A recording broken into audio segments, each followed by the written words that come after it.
जय जगदम्बे, जय माता रानी। दोस्तों, नवरात्रि का पहला दिन शुरू हो चुका है और आइए आज हम सुनेंगे नवरात्रि के पहले व्रत की कथा जो माँ शैलपुत्री को समर्पित होती है। नमस्कार दोस्तों, आप सभी का स्वागत है हमारे YouTube चैनल नीरज मलिक 2607 में। नवरात्रि के इस पावन पर्व का पहला दिन माँ शैलपुत्री को समर्पित होता है। यह दिन शक्ति, स्थिरता और आरंभ का प्रतीक माना जाता है। कहते हैं कि इस दिन जो भी कोई नया काम शुभ आरंभ किया जाता है वह उस कार्य में सफलता अवश्य मिलती है। माँ शैलपुत्री को नव दुर्गाओं में प्रथम स्वरूप माना जाता है। शैल का अर्थ है पर्वत और पुत्री का अर्थ है बेटी, इसलिए माँ शैलपुत्री पर्वतराज हिमालय की पुत्री है। लेकिन उनकी कथा केवल यहीं से आरंभ नहीं होती है। यह कथा बहुत ही प्रभावशाली और बहुत ही सुखदायी है। प्राचीन काल में एक महान राजा थे, दक्ष प्रजापति। उनके घर में एक दिव्य कन्या का जन्म हुआ जिसका नाम रखा गया सती। कहते हैं कि सती बचपन से ही भगवान शिव की अन्य भक्त थी। वह भगवान शिव की पूजा पाठ में इतनी लीन रहती थी कि ना तो उन्हें खाने की सुध थी, ना ही उन्हें कभी भी अपने किसी भी दुनियादारी का सुख था। उनका मन हर समय शिव में ही लीन रहता था। वे उन्हें अपने पति के रूप में प्राप्त करना चाहती थी। समय बीतने के साथ साथ उनकी तपस्या और भक्ति प्रभावशाली होती गई। अंत में भगवान शिव ने उनकी भक्ति से प्रसन्न होकर उन्हें अपनी अर्धांगिनी के रूप में अपनाया।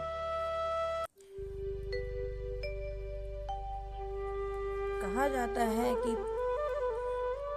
जब भगवान शिव से सती ने शादी की तो यह बात बिल्कुल भी राजा को पसंद नहीं थी। इस प्रकार सती और शिव का विवाह हुआ, लेकिन सती के पिता दक्ष प्रजापति इस विवाह से प्रसन्न नहीं थे। उन्हें भगवान शिव का स्वरूप और उनका वैराग्य पसंद नहीं था। एक बार दक्ष ने एक विशाल यज्ञ कराया और उस विशाल यज्ञ में सभी देवी देवता और सभी नगरवासियों को आमंत्रित किया, लेकिन उन्होंने भगवान शिव को निमंत्रण नहीं दिया क्योंकि वह भगवान शिव को बिल्कुल भी पसंद नहीं करते थे। उनका मन हमेशा द्वेष भाव से भरा रहता था भगवान शिव के प्रति। जब सती को यह यज्ञ के बारे में पता चला तो वे वहाँ से जाने के लिए उत्सुक हुई। भगवान शिव ने उन्हें समझाया कि बिना बुलाए कभी भी नहीं जाना चाहिए। आप बिल्कुल भी न जाएं। जहाँ अपमान हो वहाँ बिल्कुल भी जाना उचित नहीं है। लेकिन सती का मन नहीं माना। वे अपने पिता के यज्ञ में पहुँच गई। उन्हें लगा था कि पिता उन्हें देखकर बहुत ही खुश होंगे। वहां जाकर उन्होंने देखा कि भगवान शिव का अपमान किया जा रहा था। यह अपमान सती सहन नहीं कर पाई और उन्होंने अपनी माँ की तरफ देखा। वहाँ पर किसी ने भी उनसे बात करना पसंद नहीं किया। सिर्फ उनकी माँ ने बड़े ही नम्रता के साथ उन्हें अपने गले से लगाया। तभी सती को यह देखकर बहुत ही क्रोध आया। उन्होंने कहा, जिस शरीर ने मेरे प्रभु का अपमान देखा है वह मेरे लिए व्यर्थ है। और उसी क्षण उन्होंने यज्ञ की अग्नि में कूदकर अपने प्राण त्याग दिए। जब भगवान शिव को यह समाचार मिला तो वह अत्यंत क्रोधित हो उठे और उन्होंने अपना आपा खो दिया। शोकाकुल हो उठे। उन्होंने सती के शरीर को उठाया और पूरे ब्रह्मांड में तांडव करने लगे। उनके क्रोध से संपूर्ण सृष्टि कांप उठी। देवताओं ने भगवान विष्णु से प्रार्थना की। तब भगवान विष्णु ने अपने सुदर्शन चक्र से सती के शरीर के टुकड़े टुकड़े कर दिए। जहाँ जहाँ सती के अंग गिरे वहाँ शक्ति पीठों की स्थापना हुई और कहते हैं कि वहाँ आज भी माता रानी के नाम की पूजा की जाती है। उसके बाद माता रानी ने पुनः जन्म लिया। इस बार पर्वतराज हिमालय के घर में माता रानी ने जन्म लिया, जिस जन्म में वे शैलपुत्री कहलाई जाती है। बचपन से ही उनके मन में दिव्यता झलकती थी और उनके भीतर अपने पूर्व जन्म की स्मृति भी विद्वान थी। जैसे जैसे शैलपुत्री बड़ी हुई, उनका मन फिर से भगवान शिव की ओर आकर्षित होने लगा और वो फिर से भगवान शिव की पूजा पाठ और तपस्या में लग गई। शैलपुत्री ने भगवान शिव को पुनः पाने के लिए एक कठोर तपस्या की। उन्होंने वर्षों तक जंगलों में रहकर तप किया, बिना किसी अन्न जल के। कभी कभी फल खाए और कभी कभी जल पी रही थी और कभी कभी तो बिना ही जल पिए और बिना ही कुछ खाए भगवान शिव की तपस्या करती रही। वह दिन रात भगवान की पूजा में इस तरह से लीन हो गई कि उनकी तपस्या इतनी कठोर थी कि देवी देवता भी आश्चर्यचकित हो गए। अंत में जब सभी देवी देवताओं ने निर्णय लिया और भगवान शिव से प्रार्थना की, तो भगवान शिव ने उनकी भक्ति से प्रसन्न होकर उन्होंने पुनः अपनी अर्धांगिनी के रूप में विवाह स्वीकार किया। शैलपुत्री वृषभ बैल पर विराजमान रहती हैं। बैल की ही उनकी सवारी है, जिसे नंदी कहा जाता है। उनके दाहिने हाथ में त्रिशूल है और बाएं हाथ में कमल का फूल होता है। उनका यह स्वरूप स्थिरता, शक्ति और सादगी का प्रतीक है। कहते हैं कि मां शैलपुत्री का वाहन वृषभ है, जिसमें नंदी के नाम से जाने जाते हैं। लेकिन नंदी केवल एक वाहन नहीं है, वे भक्ति और विश्वास और अटूट का समर्पण जीवन प्रतीक है। कहा जाता है दोस्तों कि माँ शैलपुत्री का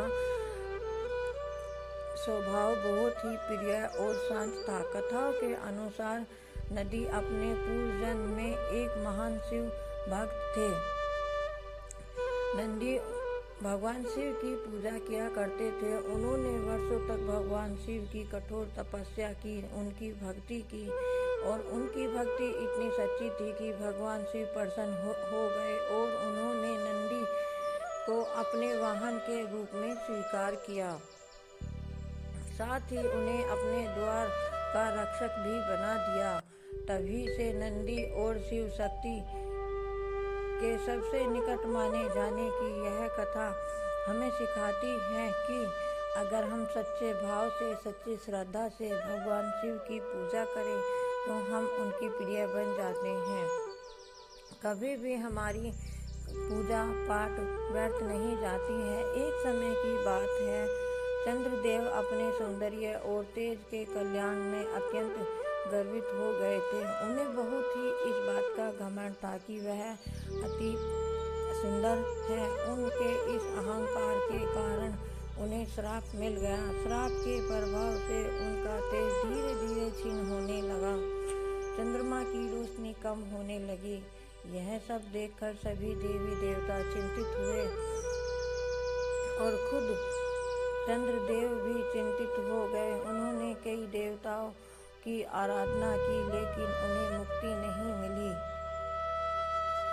अंत में मां शैलपुत्री की शरण में आए और उन्होंने सच्चे मन से, सच्चे भाव से मां शैलपुत्री की पूजा की और मां शैलपुत्री का आशीर्वाद प्राप्त किया। मां ने उनकी भक्ति से प्रसन्न होकर उन्हें चंद्रदेव को श्राप से मुक्त प्रदान की, साथ ही उन्हें अपने मस्तक पर स्थान दिया।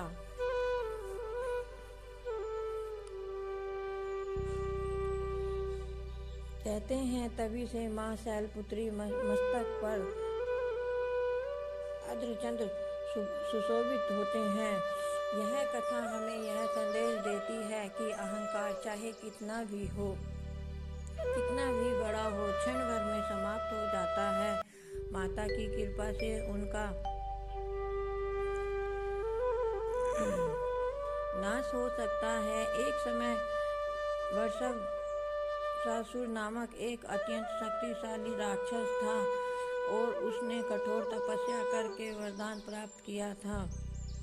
वह अत्याचारी बन गया था। उसने देवताओं और ऋषियों और सामान्य लोगों को सताना शुरू कर दिया। उसके अंदर एक अटूट अहंकार भर गया। चारों ओर भय और अन्याय फैल गया। तब सभी देवी देवता ऋषि माँ शैलपुत्री की शरण में पहुँचे और उन्होंने प्रार्थना की कि हे माता रानी, हमें इस राक्षस से मुक्ति दिलाइए। माँ शैलपुत्री ने उनकी पुकार सुनी और उन्होंने अपने दिव्य और तेजस्वी रूप में प्रकट होकर वृषभासुर को ललकारा। दोनों के बीच में भयंकर युद्ध हुआ। आकाश में गूंज उठा, धरती कांप उठी, लेकिन अंत में माँ दुर्गा ने अपने त्रिशूल से उस राक्षस का वध कर दिया।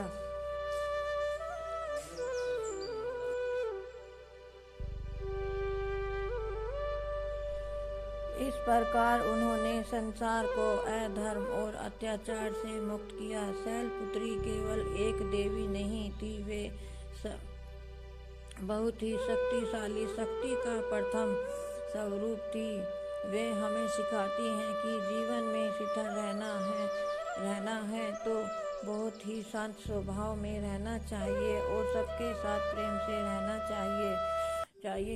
कठिनाइयों में धैर्य रखना चाहिए और सच्ची भक्ति के साथ मार्ग पर चलना चाहिए। जो भी व्यक्ति सच्चे मन से उनकी पूजा करता है, माता रानी उनकी सभी बाधाएं दूर करती हैं।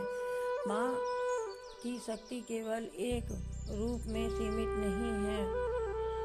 माँ के अनेकों रूप हैं। वे समय समय पर विभिन्न स्थानों पर अपने चमत्कार दिखाती रहती हैं और कहीं भी वह स्वरूप में किसी भी स्वरूप में वह प्रकट होती रहती हैं। ऐसा ही एक पवित्र स्थान है ज्वाला देवी।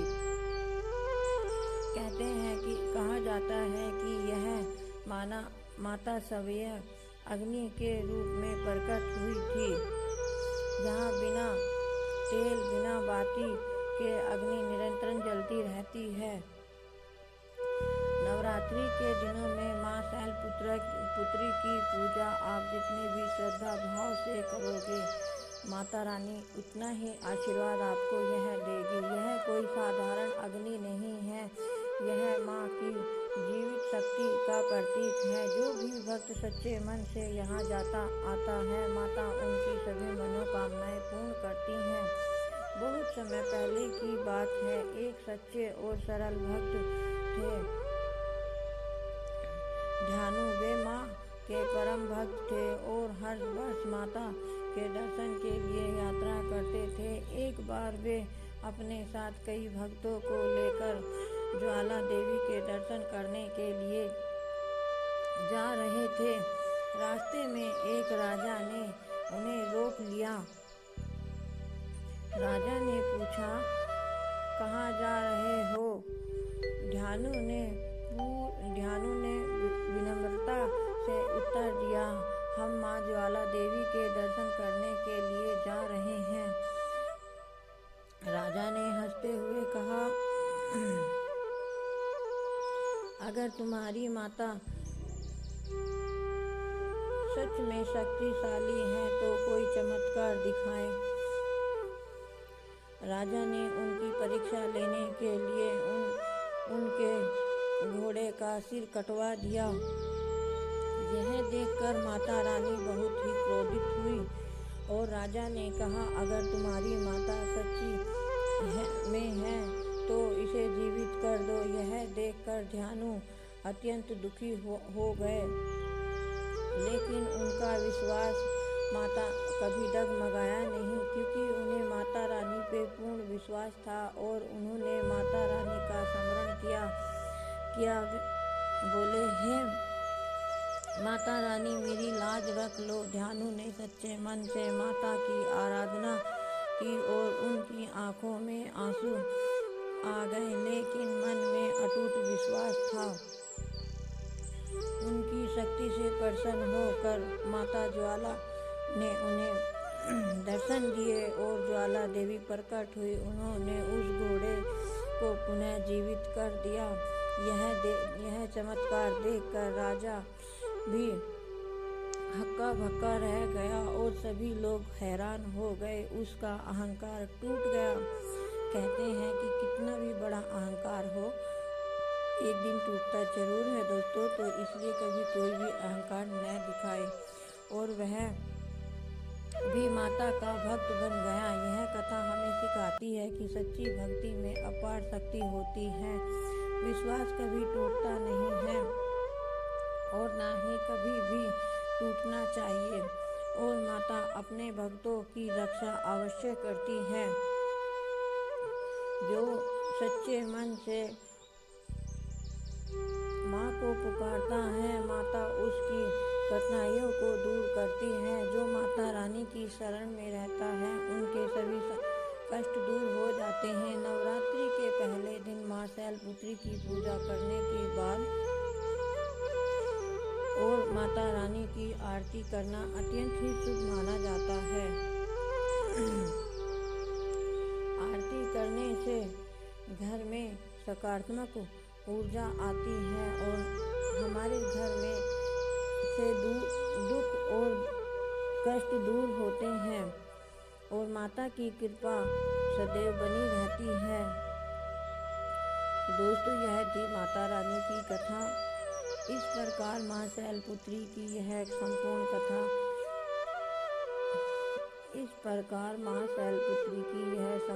व्रत कथा हमें सिखाती है कि जीवन में चाहे कितनी भी कठिनाइयाँ हो, कितनी भी परेशानी हो, कभी भी अपना धैर्य नहीं छोड़ना चाहिए और हमेशा अपने मन में एक शांत स्वभाव बना के रखें।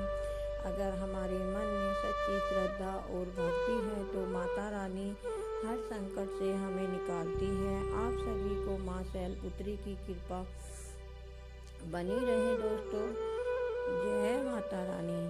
दोस्तों, आज की कथा यहीं पर समाप्त होती है। कल फिर मिलेंगे दूसरी नवरात्रि व्रत कथा के साथ में। तो कमेंट में जय माता रानी जरूर लिखें।